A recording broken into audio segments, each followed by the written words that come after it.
와요기대회를 맞이하여 교회에 오신 여러분들과 또 방송으로 예배에 참여하시는 모든 성도님들을 진심으로 환영합니다.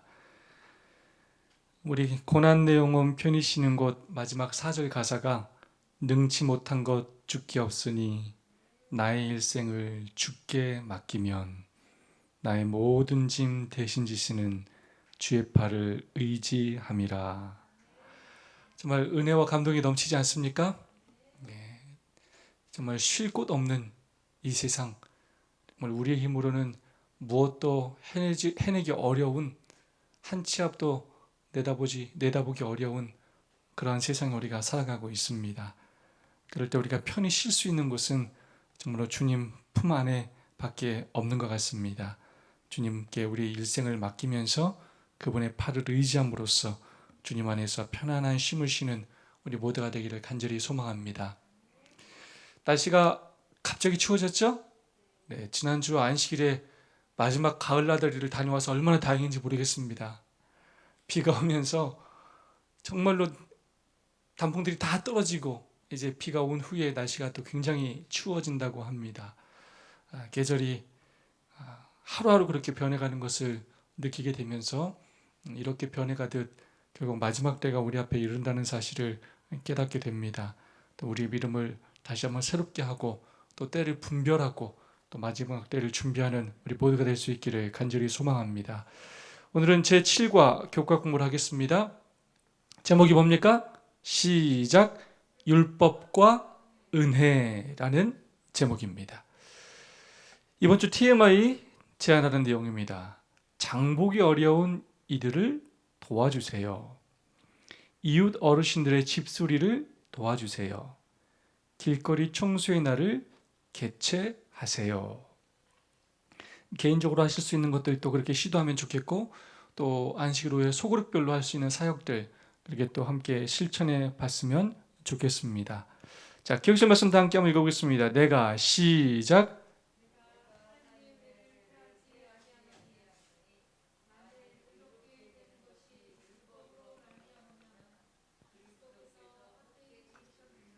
아멘.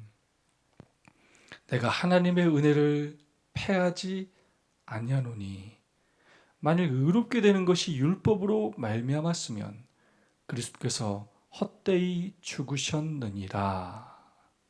여러분, 이 말씀이 지금 율법이 필요 없다는 말입니까?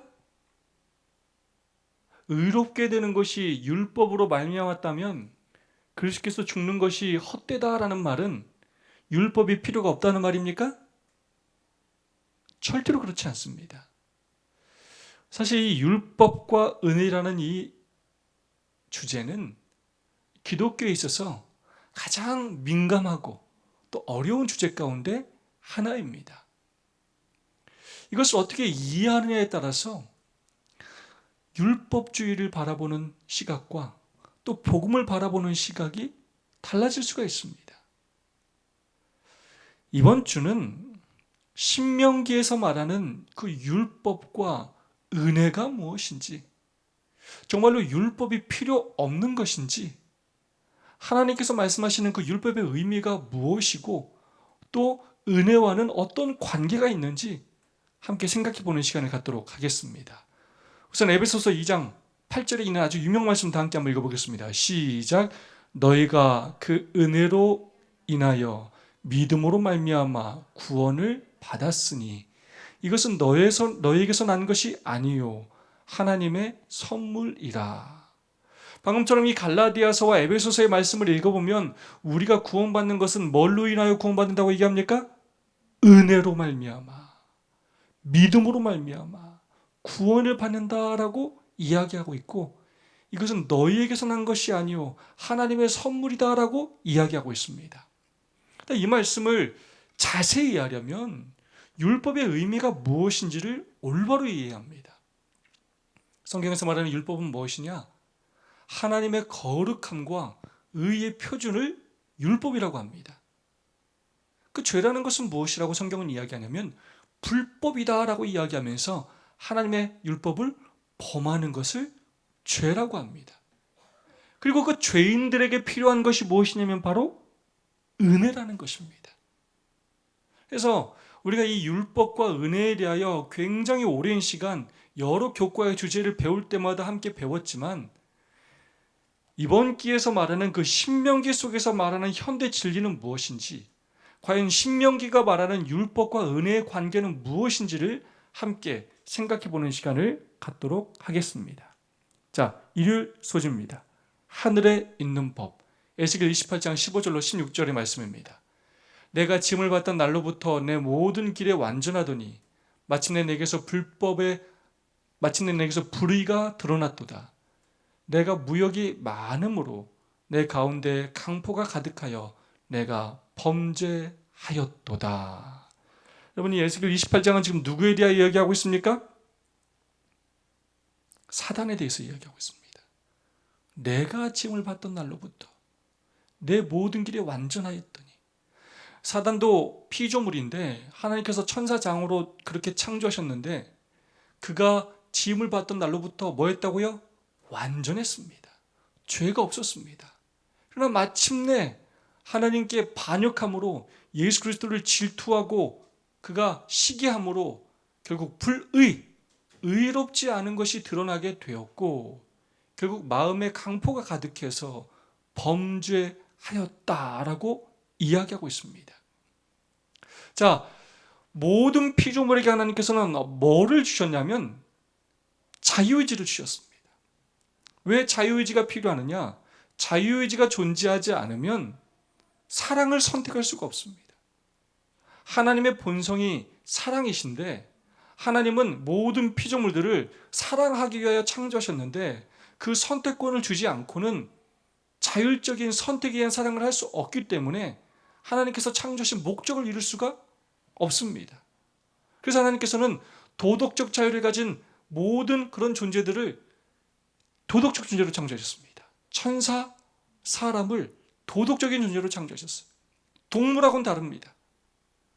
그리고 도덕적 자유를 가진 존재만이 도덕법을 필요로 하도록 그렇게 만드셨습니다. 그래서 일요일의 제목이 얘기하는 것처럼 하늘에 뭐가 있었다고요? 법이 있었다는 거예요. 어떤 법이에요? 선택할 수 있는 법이에요. 하나님 말씀에 순종하는 것이 영원히 사는 것이고, 하나님 말씀을 거절하는 것은 결국 비존재로 돌아간다는 그러한 법을 주셨습니다. 자, 성경에서 죄를 무엇이라고 하느냐? 히브리어로는 하타트, 헬라어로는 하마르티아라고 하는데, 관역을 빗나가다, 기준을 벗어나다라는 의미를 가지고 있습니다. 근데 그 기준이 무엇이라고 이야기하느냐? 하나님의 말씀이다라고 이야기하고 있습니다. 왜 하늘에 법이 있을 수밖에 없느냐? 하나님께서 하늘에 있는 다른 피조물들을 만들었을 때도 하나님께서 말씀으로 창조하셨을 뿐만 아니라 하나님의 말씀이 존재하고 있었기 때문입니다. 사단은 무엇이라고 주장하느냐? 천사들에겐 율법이 필요 없다고 주장했던 루시퍼. 아버지의 바로 앞에 있는 자기의 자리를 떠나 루시퍼는 천사들 가운데 불만의 정신을 퍼뜨리려고 나갔다. 그는 하늘의 존재자들을 다스리는 율법에 관하여 의심을 심어주기 시작하였다. 그는 다른 세계들의 거민들에게는 율법이 필요할 수도 있겠지만 천사들은 더 높은 존재자들이므로 그와 같은 속박이 필요 없다. 왜냐하면 그들 자신의 지혜가 충분한 안내자가 되기 때문이라고 암시하였다. 자, 하나님께서 하늘에 이미 율법을 주셨습니다. 근데 사단은 뭐라고 자꾸 이야기하기 시작했다고요? 율법이 필요 없다. 왜 율법이 필요 없다고요? 우리는 뭐 하다고요? 우리는 지혜가 충만하다.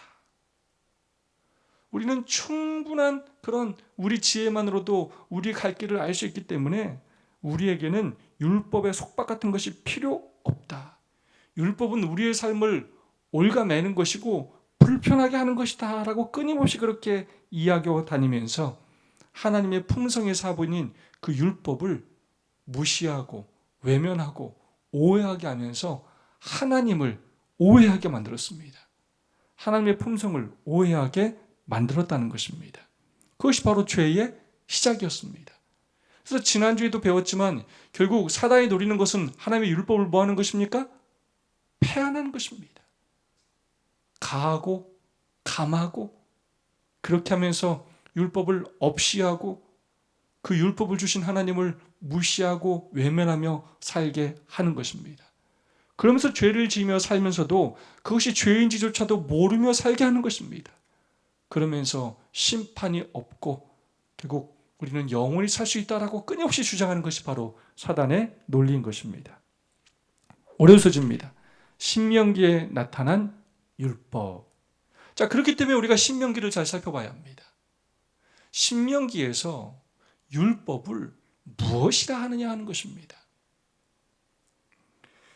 신명기 4장 44절로 45절입니다. 모세가 이스라엘 자손에게 선포한 율법은 이러하니라. 이스라엘 자손이 애굽에서 나온 후에 모세가 증언과 규례와 법도를 선포하였으니 17장 19절입니다. 평생에 자기 옆에 두고 읽어 그의 하나님 여호와 경외하기를 배우며 율법의 모든 말과 이 규례를 지켜 행할 것이라. 28장 58절입니다. 내가 만일 이 책이 기록한 이 율법의 모든 말씀을 지켜 행하지 아니하고 내 하나님 여호와라 하고 영화롭고 두려운 이름을 경외하지 아니하면, 끊임없이 지금 신명기는 뭘 지키라고 이야기하고 있다고요? 율법을 지키라 라고 이야기하고 있습니다. 오늘날 많은 교회들이 율법을 지키라라는 이야기는 하지 않고 은혜와 믿음, 십자가만 바라보라고 이야기하는데 신명기는 그렇게 이야기하고 있지 않다는 것입니다. 뭐를 준행하라고요? 율법을 준행하라라고 강조하고 있다는 것입니다. 여러분, 신명기라는 책 뜻이 뭐였습니까? 두 번째 율법, 율법의 갱신, 율법의 강화라는 의미입니다. 이름 자체가 거듭신이에요. 거듭해서 율법을 강조하는 내용입니다. 그만큼 율법이 뭐하다고요? 중요하다는 거예요. 필요하다는 것입니다.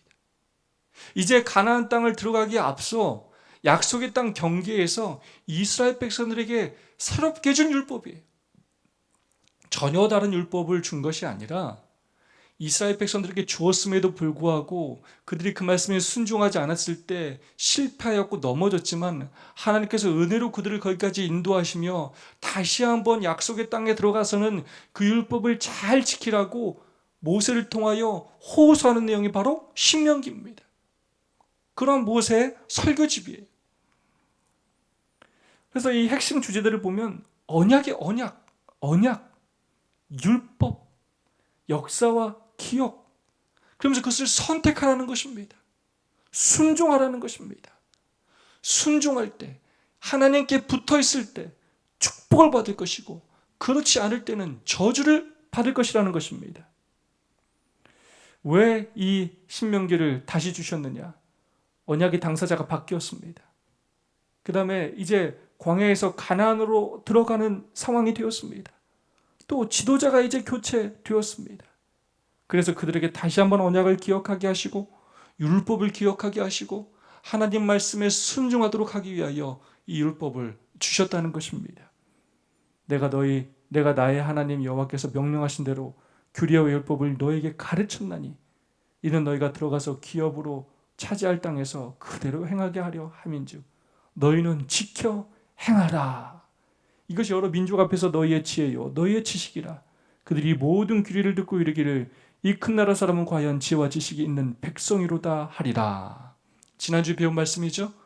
결국 너희가 순종할 때 과연 너희가 지혜와 지식이 있는 백성이구나 라는 소리를 듣게 될 것이고 하나님께서 준비하신 놀라운 축복들을 누리게 될 것이다 라고 말씀하셨습니다.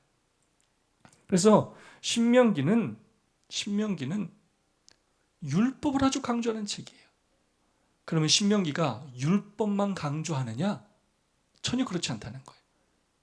신명기는 은혜와 율법의 관계를 보여주는 거대한 실물 교훈이다. 하나님께서는 은혜로 우리를 구원하신다. 그것은 우리 스스로가 결코 할 수 없는 일이다. 이에 대한 반응으로 우리는 하나님과 그분의 율법에 순종하여 믿음으로 살아간다. 하나님의 은혜는 그분의 율법을 범한 우리를 용서할 뿐 아니라 우리로 하여금 그분과의 언약 관계에서 시작된 진정한 순종을 실천할 수 있게 해준다. 여러분, 은혜가 먼저라고요? 율법이 먼저라고요? 뭐가 먼저예요? 여러분, 하나님께서 이스라엘 백성들을 애굽에서 구원할 때 하나님께서 먼저 구원하셨어요. 그들의 부르짖음을 들으시고 불쌍히 여기셔서 하나님께서 큰 민족을 이루겠다라는 그 약속을 지키시기 위하여 신실하신 하나님께서 그들을 출애굽시키셨습니다. 은혜로 그들을 먼저 뭐 하셨다고요? 구원하셨습니다. 그리고 그들에게 그 구원을 유지하기 위하여 두 번째로 그들에게 뭘 주셨다고요? 율법을 주셨어요. 그 율법을 준행함으로 그 구원을 유지하고 하나님 나라의 백성으로 살 수 있는 특권으로서 율법을 허락하셨습니다. 그러므로 뭐가 먼저라고요? 은혜가 먼저. 그런데 그 율법에 불순종했을 때 물론 저주를 받고 죽임을 당한 사람도 있지만 하나님께서 이스라엘 백성을 포기하지 않으시고 끊임없이 또 뭘 베풀어 주셨어요? 은혜를 베풀어 주심으로 그들을 지금 가나안 경계까지 오게 하셨고 다시 한번 그 율법에 순종함으로 그 구원을 유지하라고 호소하고 계시는 것입니다. 그러므로 우리가 율법에 순종하는 것은 우리에게 은혜로 주신 구원에 대한 반응이라는 것입니다. 굉장히 중요한 표현이에요. 우리 늘 이런 질문하죠. 안식일 지켜야 구원받습니까? 그럼 우리는 뭐라고 대답합니까? 뭐라고 대답해요? 안식일을 지켜야 구원받는 것이 아니라 구원받았기 때문에 안식일을 지키는 거예요. 안식일을 왜 지킨다고요? 구원받았기 때문에 구원받은 백성들이 누리는 축복이에요. 우리가 율법에 왜 순종하느냐? 하나님께서 우리를 구원해 주셨기 때문에 우리는 하나님의 백성이 되었고 하늘 되었기 때문에 그 하늘의 법을 지키는 것입니다. 그 법을 지키는 것이 내가 하나님의 백성이요 하늘 백성이라는 것을 증거하고 증명하는 것입니다. 그리고 우리가 그 율법에 순종함으로 우리가 예수님의 품성을 닮아가게 되는 것입니다. 참 제목이 좋아요. 뭡니까? 화요일서지? 내 행복을 위하여. 자, 신명기 10장 12절로 13절 크게 한번 읽어봅시다. 이스라엘아 시작.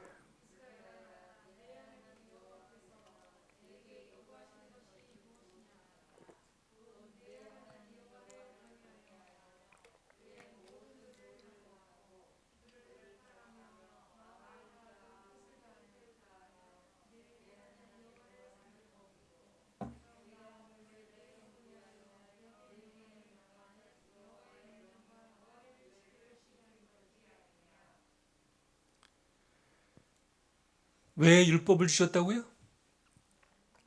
왜 요구하신다고요? 내 행복을 위하여 내게 명하는 여호와의 명령과 규례를 지킬 것이 아니냐. 하나님께서 한 사람 한 사람에게 호소하고 명령하고 계셔요. 내가 왜 이렇게 너희에게 율법을 지키라고 하는지 아냐? 하나님께서 이 율법을 너에게 왜 주신다고? 야, 너희 행복하라고 주시는 거야. 그걸 너희들 불편하게 하고 너희들 짐이 되라고 주시는 거 아니야. 너희들이 너희 조상들의 역사를 보지 않았느냐?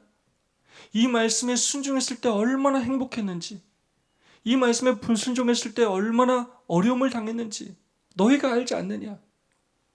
자, 율법은 세 가지 기능이 있습니다. 첫 번째 뭐라고요? 거울이에요. 나를 봐요. 내가 얼마나 죄가 많은지, 나의 문제가 무엇인지를 가르쳐 줍니다.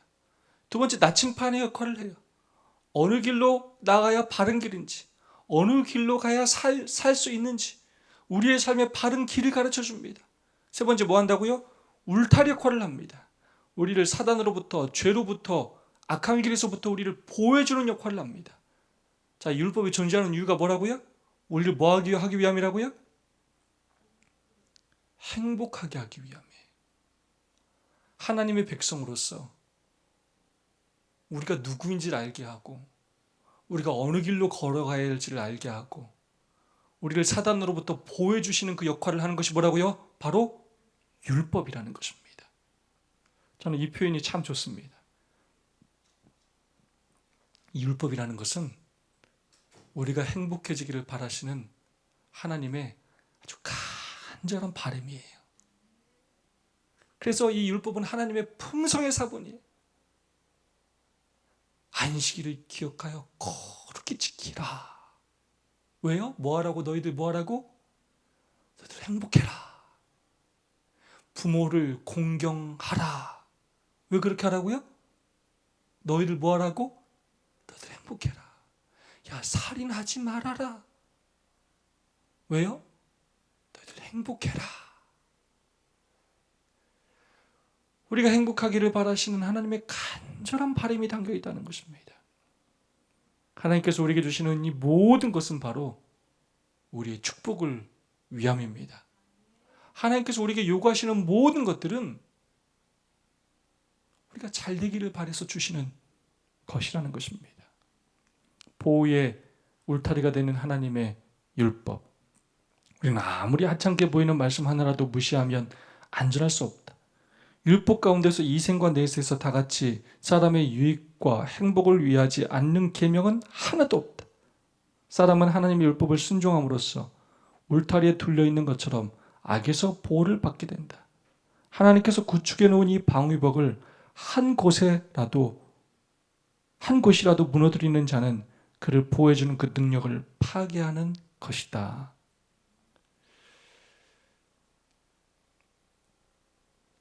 이생뿐만 아니라 내생에서 다 사람의 유익과 행복을 위하여 하나님께서 율법을 주셨다는 것입니다. 그러므로 여러분, 율법을 대하는 태도가 우리의 구원을 결정합니다. 율법을 무시하거나 외면하거나 가볍게 여기는 사람은 곧 누구를 그렇게 여기는 거라고요? 그 율법의 주인이신 율법이신 하나님을 그렇게 여기는 것입니다. 율법을 그렇게 여기는 사람은 죄 또한 그렇게 가볍게 여기고 무시하게 됩니다. 왜냐, 결국 그 율법이 바로 우리의 죄를 가르쳐주기 때문입니다. 술서주입니다. 애굽에서 종된 자. 신명기 5장 12절로 15절입니다. 내 하나님 여호와가 내게 명령한 대로 안식일을 지켜 거룩하게 하라. 엿새 동안은 힘써 내 모든 일을 행할 것이나 일곱째 날은 내 하나님 여호와의 안식일인즉 너나 내 아들이나 내 딸이나 내 남종이나 내 여종이나 내 소나 내 낙이나 내 모든 가축이나 내 문 안에 유하는 객이라도 아무 일도 하지 못하게 하고 내 남종이나 내 여종에게 너같이 안식하게 할지니라. 너는 기억하라. 내가 애굽 땅에서 종이 되었더니 내 하나님 여호와가 강한 손과 편팔로 거기서 너를 인도하여 내었나니 그러므로 내 하나님 여호와가 내게 명령하여 안식일을 지키라 하느니라. 신명기가 신명기인 이유가 바로 신명기 5장에서 10계명을 다시 한번 반포하시기 때문입니다. 자, 출애굽기 20장에서 이 넷째 계명에서는 안식일을 지켜야 하는 이유를 뭐라고 얘기합니까? 내가 너희를 뭐 했다? 창조했기 때문이다. 창조주니까 너희는 안식일을 기억하여 거룩히 지키라 라고 말씀하셨고, 신명기에 넘어와서는 다른 이유로 말씀하시고 있습니다. 너는 기억해라. 뭘 기억하느냐? 애굽 땅에서 네가 종이 되었더니 내 하나님 여호와가 강한 손과 편팔로 거기서 너를 인도하여 내었나니 그러므로 내가 너에게 명령하니 안식일을 기억하여 지키라 라고 명령하고 있습니다. 그러면서 신명기는 안식일을 지켜야 하는 이유가 하나님이 너희의 뭐라고요? 구속주다라고 이야기하고 있습니다. 애굽에서 종되어 있던 너희를 내가 구원해 내었다라고 말하고 있습니다. 아까도 말씀드렸지만 안식일을 율법이라고 표현한다면 왜 율법을 지키라고요? 구원했기 때문이라는 거예요. 첫 번째 안식일을 지켜야 하는 이유, 율법을 지켜야 하는 이유 첫 번째가 뭐예요? 내가 너희를 뭐 했다고요? 창조했어. 너희를 행복하라고 창조했어. 두 번째, 너희들을 안식일 지키고 율법을 지켜야 하는 이유가 뭐라고요? 내가 너희를 구속했어. 너희를 뭐 해지라고? 행복하라고. 너희 죄 속에서 힘들었지. 너희로 사는 거 힘들었지. 너희를 그렇게 살지 마. 너희를 행복해져라. 내가 너에게 준비한 저 땅에 가서 너희를 행복한 삶을 살아라. 그러기 위해서 뭐에 순종해? 율법에 순종해. 그 율법에 순종하면 내가 너에게 주려고 하는 행복들을 너희들이 다 경험하게 될 것이다 라고 말씀하고 계시는 것입니다. 안식일을 창조의 기념일로 지킬 뿐만 아니라 애굽에서 구원함을 받은 것을 기념하는 의미에서도 지키라는 것이었다. 하나님의 은혜가 그들을 애굽에서 구해냈으며 그들의 일로부터 쉬게 했다. 이제 그와 같은 하나님의 은혜에 대한 반응으로 그들은 그 은혜를 다른 사람들에게 나누어야 했다. 이제 그들이 받은 그 축복을 그들의 삶을 통하여 그들을 부르신 이유에 합당하게 나누며 전하며 살게 하셨다는 것입니다. 목요일 소지 참 제목이 좋습니다. 너희의 의로움 때문이 아니라는 것입니다. 이렇게 너희들에게 은혜를 베풀고 너희를 구원한 것은 무엇 때문이 아니라고요? 니들이 잘나서도 아니고 니들이 잘해서도 아니라는 거예요. 믿음으로 말미암는 의란 무엇인가? 그것은 사람의 영광을 먼지로 덮어버리고 사람 스스로가 할 수 없는 일을 사람을 위해 이루어 주시는 하나님의 일이다. 사람들이 자신이 아무것도 아님을 깨닫게 될 때 그들은 비로소 그리스도의 의로 옷 입혀질 준비가 된다. 사람들이 자신이 아무것도 아님을 깨닫게 될 때, 제가 하루하루 정말 얼마나 이걸 절실히 깨닫는지 몰라요. 정말 사람이 할 수 있는 게 아무것도 없구나 라는 것을 아주 깊이 깨닫게 됩니다. 우리가 굉장히 많은 것을 할 수 있다고 생각해요. 심장이 내 맘대로 뛴다고 생각하고 내 능력으로 살아가고 내 힘으로 산다고 착각할 때가 정말 많아요. 근데 하나님께서 우리 뇌 한번 건드시면, 하나님께서 우리 심장 한번 건드시면 우리는 그냥 순간 아무것도 아닌 존재가 돼요. 하나님께서 오늘 우리에게 공기를 주시고 물을 주시고 햇빛을 주시고 생명을 주시고 먹을 것을 주시고 이 모든 것을 주시니까 우리가 살아가고 있는 건데, 우리가 잘나서 사는 줄 알아요. 우리가 능력이 있어서 사는 줄 알아요. 정말 하나님께서 베풀어 주신 그 은혜가 아니면, 축복이 아니면 우린 단 한순간도 존재할 수 없는 그러한 연약한 사람이라는 것입니다. 너희의 의로움 때문이 아니라는 것입니다. 오늘 우리가 제7일 안식을 위해서 재림교인이 된 거 정말 하나님의 은혜입니다. 우리가 이런 축복과 이런 특권 가운데 살아간다는 건 정말로 놀라운 은혜입니다. 그대의 잘못과 그대의 결함과 그대의 완고함에도 불구하고 하나님께서는 그대를 위해 구원을 이루실 것이다. 그리고 그 결과로 하나님께서는 그대에게 그분과 그분의 율법에 순종하라고 명령하신다. 약속은 이미 주어졌으며 성취되었다. 그대의 행위와 그대의 순종이 아무리 완벽하다 할지라도 그것은 결국 그대의 구원을 위한 수단이 될 수 없다. 사람의 행위와 순종은 이미 받은 구원의 결과일 뿐이다. 아멘. 감사하지 않습니까? 이미 이루어놓은 결과에 대한 우리의 순종은 구원의 결과일 뿐입니다. 이 얼마나 감사한 일입니까? 여러분이 얼마나 그 율법을 정말로 죄안 지으면서 잘 지킬 자신이 있습니까? 지금까지 그렇게 살아오셨습니까? 앞으로 그렇게 살아갈 수 있습니까? 우리가 아무리 발버둥 쳐도 정말 그것을 이루지 못할 때가 너무나 많다는 것을, 우리가 그만큼 연약한 삶이라는 것을 인정하지 않을 수가 없습니다. 하나님께서 우리의 구원을 약속하셨고 이미 이루셨습니다. 우리는 그 은혜를 받아들이고 부족하지만 성령 하나님의 능력을 의지하여 그 율법에 순종하기 위하여 노력하며 살 때 우리를 하나님의 모습으로 변화시켜 줄 것이고 우리에게 풍성한 은혜를 베풀어 주실 것이고 마침내 우리를 구원에 이르게 하실 것입니다. 마지막 금요일 소재에 있는 이 말씀이 너무 좋아요. 다 함께 한번 읽어볼까요? 시작. 2조개나 되는 은하계가 온 우주를 빛내고 있다. 각각의 은하계는 약 1천억 개의 별들로 구성되어 있다. 존재하는 모든 것의 원리는 이렇다. 무언가를 탄생시키고 창조하는 것은 그것이 낳고 만든 것보다 크고 위대해야 한다. 피카소는 그가 그린 그림들보다 더 위대하다. 이 세상을 계획하시고 창조하신 하나님은 우리가 속해 있는 우주보다 훨씬 더 크시며 그 안에 존재하는 모든 것을 초월하시는 분이시다. 아멘.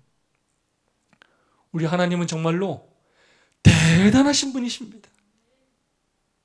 우리는 사실 이 벌레 하나도 올바로 알지를 못해요. 나뭇가지 하나도 우리는 만들지 못해요. 이 우주, 이 어마어마한 행성들 감히 우리는 흉내낼 수도 없습니다. 근데 우리 하나님은 이족이다 되는 그 은하계, 그리고 각각의 은하계가 약 1천억 개의 별들이 있는데 어마어마하게 셀 수도 없이 많은 행성들이 이 우주 안에 있는데 그 모든 것을 만드신 분이 누구라고요? 하나님이시고, 우리 지구에서만도 우리가 그 끝을 알 수 없는 그 신비로운 생명체들이 어마어마하게 많은데 온 우주 안에 하나님께서 창조하신 그 모든 것들, 그것들의 능력을 정말로 다 더해도 그것을 창조하신 하나님께는 발가락의 때만큼도 미치지 못한다는 것입니다. 그만큼 위대하고 놀라우신 하나님이 바로 우리의 아버지시고 우리를 축복하시기를 기뻐하시고 우리를 위하여 이 땅에 오셔서 십자가에 달리셨다는 것입니다. 그 하나님의 은혜에 감사하면서 그 율법을 기쁨으로 순종하는 우리 모두가 될 수 있기를 간절히 소망합니다. 우리 두 사람, 세 사람씩 짝지어서 오늘 말씀을 나누겠습니다. 우리 음향 조금만 줄여주시면 감사하겠습니다. 하나님께 받은 은혜를 어떻게 하면 더 적극적으로 다른 사람들에게 나누며 살 수 있을까요? 하나님께 받은 은혜를 어떻게 하면 더 적극적으로 다른 사람들에게 나누며 살 수 있을까요? 두 분씩, 세 분씩 나눠주시고 또 서로의 결심을 위하여 기도해 주시면 감사하겠습니다. 또 우리 환우들을 위해서 오랫동안 교회를 나오지 못하는 우리의 성도들을 위해서도 간절히 기도해 주시기를 부탁드리겠습니다.